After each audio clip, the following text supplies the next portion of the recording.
The wizard studies में आप सभी लोगों का एक बार फिर से स्वागत है। इस वीडियो में हम जानेंगे कि 78वें स्वतंत्रता दिवस पर प्रधानमंत्री के भाषण में क्या क्या मुख्य बातें रहीं, क्योंकि इस भाषण में आने वाले समय में भारत की एक रूपरेखा प्रस्तुत की गई है। तो आइए देखते हैं। 78वें स्वतंत्रता दिवस के अवसर पर लाल किले की प्राचीर से अपने भाषण में उन्होंने आने वाले वर्षों की रूपरेखा प्रस्तुत 2036 ओलंपिक की मेजबानी से लेकर धर्मनिरपेक्ष नागरिक संहिता की वकालत तक प्रधानमंत्री ने भारत की सामूहिक प्रगति और प्रत्येक नागरिक के सशक्तिकरण पर जोर दिया है। जो मुख्य बातें रही उसमें क्रम से हम देखते हैं। तो पहले विकसित भारत पर उन्होंने कहा कि 2047 तक विकसित भारत का विजन 140 करोड़ नागरिकों के सामूहिक संकल्प पर टिका है। इसका लक्ष्य पर्यटन से लेकर कृषि तक सभी क्षेत्रों में आधुनिकीकरण, नवाचार और प्रौद्योगिकी को अपनाकर विकसित भारत का निर्माण करना है। एक प्रमुख पहलू नागरिकों के जीवन में सरकारी हस्तक्षेप को कम करना है। इसके अतिरिक्त देश भर में स्थित 3 लाख संस्थानों में से प्रत्येक में कम से कम 2 वार्षिक सुधार अनिवार्य करने से प्रतिवर्ष 25 से 30 लाख सुधार हो सकते हैं, जिससे जनता का विश्वास बढ़ेगा और 2047 तक स्वर्णिम भारत की दिशा में प्रगति होगी। आज विश्व में युवाओं के लिए संभावनाओं के द्वार खुले हैं। रोजगार के अनगिनत नए अवसर जो शायद आजादी के इतने सालों के बाद भी नहीं आए थे, वो आज उनके दरवाजे पर दस्तक दे रहे हैं। संभावनाएं बढ़ती गई हैं, नए मौके बन रहे हैं। मेरे देश के युवाओं को अब धीरे धीरे चलने का इरादा नहीं है। मेरा देश का नौजवान इंक्रीमेंटल प्रगति में विश्वास नहीं करता। मेरा देश का नौजवान छलांग मारने के मूड में है। वो छलांग मार के नई सिद्धियों को प्राप्त करने के मूड में है।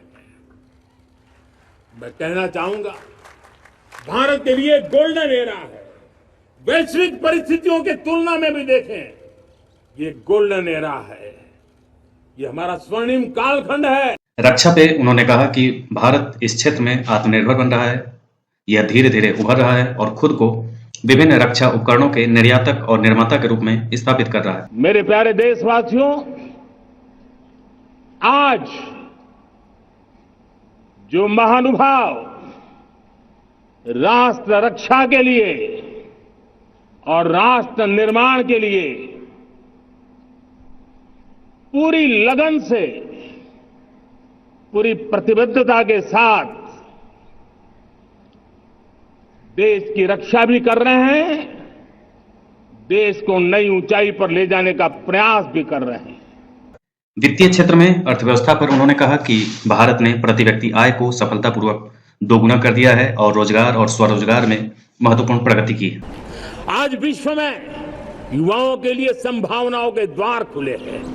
रोजगार के अनगिनत नए अवसर जो शायद आजादी के इतने सालों के बाद भी नहीं आए थे। बैंकिंग क्षेत्र में सुधारों ने हमारे बैंकों को मजबूत किया है, जिसमें वे गरीबी, मध्यम वर्गीय परिवारों और एमएसएमई के लिए महत्वपूर्ण सहारा बन गया है। वैश्विक कोविड-19 महामारी के बावजूद भारत ने आधुनिक बुनियादी ढांचे और जीवन की सुगमता पर ध्यान केंद्रित करते हुए आर्थिक विकास को गति देते हुए अपनी अर्थव्यवस्था में तेजी से सुधार किया है। इसका उद्देश्य भारत को तीसरी सबसे बड़ी अर्थव्यवस्था बनाना है तथा राष्ट्र के सपनों को शीघ्र साकार करने के लिए 3 गुना अधिक मेहनत, तेजी और बड़े पैमाने पर काम करने की प्रतिबद्धता है। सभी निर्वाचित प्रतिनिधियों से आग्रह किया है कि वे मिशन मोड पर जीवन को आसान बनाना सुनिश्चित करें।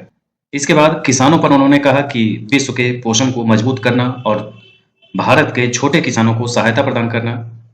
भारत और इसके किसानों में जैविक खाद्यान्न की एक वैश्विक खाद्य टोकरी बनाने की क्षमता है।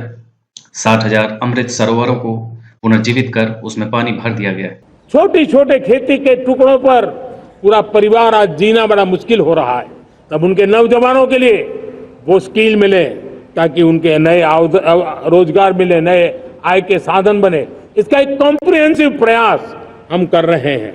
विश्व के मामले पर उन्होंने कहा कि G20 सम्मेलन इससे पहले कभी इतने भव्य तरीके से आयोजित नहीं हुआ था। भारत में प्रमुख अंतर्राष्ट्रीय आयोजन करने की क्षमता है और उसके पास अद्वितीय आतिथ्य है। भारत किसी के लिए खतरा नहीं है। उन्होंने आशा व्यक्त की कि बांग्लादेश की स्थिति शीघ्र ही सामान्य हो जाएगी। हमारे 140 करोड़ नागरिकों की प्राथमिक चिंता बांग्लादेश में अल्पसंख्यक हिंदुओं की सुरक्षा सुनिश्चित करना है। बांग्लादेश में जो कुछ भी हुआ है उसको लेकर पड़ोसी देश के नाते चिंता होना, मैं इसको समझ सकता हूं। मैं आशा करता हूं कि वहां पर हालात जल्द ही सामान्य होंगे।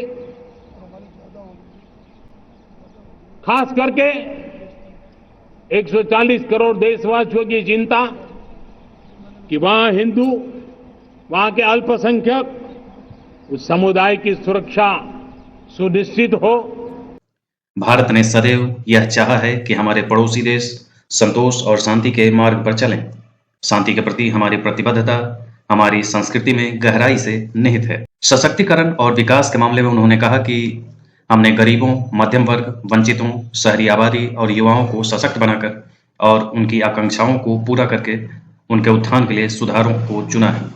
अंतिम छोर पर कनेक्टिविटी ने दूर दराज के क्षेत्रों में शिक्षा और स्वास्थ्य सेवा तक पहुंच सुनिश्चित की है, जिससे सबका साथ सबका विकास का मंत्र साकार हुआ है।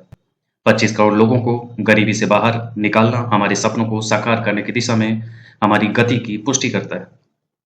भारतीय सांकेतिक भाषा, सुगम्य भारत और ट्रांसजेंडर समुदाय के लिए समर्थन जैसी समावेशी पहल सभी के लिए सम्मान और समानता सुनिश्चित करती है। उन्होंने कहा कि त्रिविध मार्ग सभी के लिए सेवा की भावना का प्रतीक है, जिसका कर्तव्य उपेक्षित क्षेत्रों, हाशिए पर पड़े समुदायों, छोटे किसानों, आदिवासियों, महिलाओं और मजदूरों और श्रमिकों का उत्थान और सशक्तिकरण करना है। शिक्षा पर उन्होंने कहा कि अगले 5 वर्षों में चिकित्सा क्षेत्र में 75,000 नई सीटें शुरू की जाएंगी। प्राचीन नालंदा विश्वविद्यालय की भावना को पुनर्जीवित किया जाएगा। बिहार का हमारा गौरवप्रद इतिहास रहा है। नालंदा यूनिवर्सिटी का पुनर्निर्माण किया है। फिर से एक बार नालंदा यूनिवर्सिटी काम करना शुरू कर दिया है। लेकिन हमें शिक्षा के क्षेत्र में फिर से एक बार सदियों पुराने उस नालंदा स्पिरिट को जगाना होगा, उस नालंदा स्पिरिट को जीना होगा, उस नालंदा स्पिरिट को लेकर के बड़े विश्वास के साथ विश्व की ज्ञान की परंपराओं को नई चेतना देने का काम हमें करना होगा तथा उच्च शिक्षा और अनुसंधान को बढ़ावा देकर भारत को वैश्विक शिक्षा केंद्र के रूप में स्थापित किया जाएगा। ऐसी शिक्षा प्रणाली विकसित करना जिससे हमारे देश के युवाओं को विदेश जाने की जरूरत न पड़े। ऐसे संस्थान बनाना जो विदेश से लोगों को आकर्षित करे। भाषा के कारण भारत की प्रतिभा में बाधा नहीं आनी चाहिए। मातृभाषा की ताकत हमारे देश के सबसे गरीब बच्चे को भी अपने सपने पूरे करने की ताकत देती है। उन्होंने कहा कि राष्ट्रीय अनुसंधान फाउंडेशन की स्थापना की गई, जिससे उसे एक स्थायी प्रणाली विकसित करने के लिए कानूनी ढांचा प्रदान किया गया जो अनुसंधान को निरंतर मजबूत करता है। सरकार ने बजट में अनुसंधान और नवाचार के लिए 1 लाख करोड़ रुपए आवंटित करने का निर्णय लिया है ताकि हमारे देश के युवाओं के विचारों को साकार किया जा सके। महिला सुरक्षा और सशक्तिकरण पर प्रधानमंत्री ने कहा कि पिछले दशक में 10 करोड़ महिलाएं स्वयं सहायता समूहों में शामिल हुई और वित्तीय सशक्तिकरण के माध्यम से सामाजिक परिवर्तन की प्रमुख एजेंट बन गई हैं। और मैं आज लाल किले से फिर बार एक अपनी पीड़ा व्यक्त करना चाहता हूं कि हमारी माताओं, बहनों, बेटियों के प्रति जो अत्याचार हो रहे हैं, उसके प्रति देश का आक्रोश है, जन सामान्य का आक्रोश है। इस आक्रोश को मैं महसूस कर रहा हूं। महिलाओं पर अत्याचार की घटनाएं घटती हैं तो उसकी बहुत चर्चा होती है, बहुत प्रचार होता है, मीडिया में छाया रहता है। लेकिन जब ऐसे राक्षसी मनोवृत्ति व्यक्ति को सजा होती है तो वो खबरों में कहीं नजर नहीं आती, एक कोने में कहीं पड़ा रहता है। अब समय की मांग है कि जिनको सजा होती है उसकी व्यापक चर्चा हो, ताकि ऐसा पाप करने वालों को भी डर पैदा हो कि ये पाप करने की हालत ये होती है कि फांसी पर लटकना पड़ता है। 1 करोड़ माताएं, बहनें महिला स्वयं सहायता समूह से जुड़कर लखपति दीदी बन रही हैं। महिला स्वयं सहायता समूहों को आवंटित धनराशि 10 लाख से बढ़कर 20 लाख की जाएगी, बढ़ाकर 20 लाख की जाएगी। आज तक बैंकों के माध्यम से इन स्वयं सहायता समूहों को कुल 9 लाख करोड़ रुपए की धनराशि उपलब्ध कराई जा चुकी है। बीते वर्षों में वुमेन लेड डेवलपमेंट मॉडल पर हमने काम किया है। इनोवेशन हो, एम्प्लॉयमेंट हो, एंटरप्रेन्योरशिप हो, हर सेक्टर में महिलाओं के कदम बढ़ते जा रहे हैं। महिलाएं सिर्फ भागीदारी बढ़ा रही है ऐसा नहीं, महिलाएं नेतृत्व दे रही है। सरकार ने मातृत्व अवकाश को 12 से बढ़ाकर 26 सप्ताह कर दिया है। रक्षा और अंतरिक्ष क्षेत्र जैसे क्षेत्रों में महिलाएं तेजी से नेतृत्वकारी भूमिका निभा रही हैं। समाज को महिलाओं के विरुद्ध अपराधों को गंभीरता से लेना चाहिए तथा शीघ्र जांच और कठोर दंड सुनिश्चित करना चाहिए ताकि सरकार, न्यायपालिका और नागरिक समाज में विश्वास बहाल हो सके। उद्योग के विकास पर उन्होंने कहा कि वोकल फॉर लोकल आर्थिक विकास का एक नया मंत्र बन गया है। एक जिला एक उत्पाद अब नई लहर है। भारत औद्योगिक विनिर्माण का केंद्र बन जाएगा और विश्व इसकी ओर देखेगा। हमें भारत में डिजाइन के आह्वान को अपनाना होगा तथा भारत में डिजाइन और विश्व के लिए डिजाइन के सपने के साथ आगे बढ़ना होगा। भारत सेमीकंडक्टर उत्पादन में वैश्विक अग्रणी बनने के लिए प्रतिबद्ध है। भारत को अपनी समृद्ध प्राचीन विरासत और साहित्य का लाभ उठाकर मेड इन इंडिया गेमिंग उत्पाद बनाने चाहिए। भारतीय पेशेवरों को वैश्विक गेमिंग बाजार का नेतृत्व करना चाहिए, न केवल खेलने में बल्कि गेम बनाने में भी। उन्होंने कहा कि वैश्विक विकास में भारत का योगदान महत्वपूर्ण है। हमारा निर्यात निरंतर बढ़ रहा है, हमारा विदेशी मुद्रा भंडार 2 गुना हो गया है तथा वैश्विक संस्थानों का भारत पर विश्वास बढ़ रहा है। हमें गर्व है कि हमारा खिलौना उद्योग भी वैश्विक बाजार में अपनी पहचान बना चुका है। हमने खिलौना के निर्यात भी शुरू कर दिए हैं। भारत में मोबाइल फोन के विनिर्माण का एक बड़ा केंद्र है और हमने उन्हें दुनिया भर में निर्यात करना शुरू कर दिया है। रेलवे पर उन्होंने कहा कि सरकार 2030 तक रेलवे को शुद्ध शून्य कार्बन उत्सर्जक बनाने के लिए प्रतिबद्ध है। नवीकरणीय ऊर्जा पर उन्होंने कहा कि भारत ने नवीकरणीय ऊर्जा क्षेत्र में G20 देशों की तुलना में अधिक उपलब्धियां हासिल की हैं। भारत ऊर्जा क्षेत्र में आत्मनिर्भर बनने के लिए कड़ी मेहनत कर रहा है। पीएम सूर्य घर मुफ्त बिजली योजना नई ताकत प्रदान करने के लिए तैयार है। जो लोग पीएम सूर्य घर योजना के तहत सौर ऊर्जा से बिजली पैदा करते हैं वे अपनी ईंधन लागत भी कम कर सकते हैं। इलेक्ट्रिक वाहनों की मांग भी बढ़ रही है।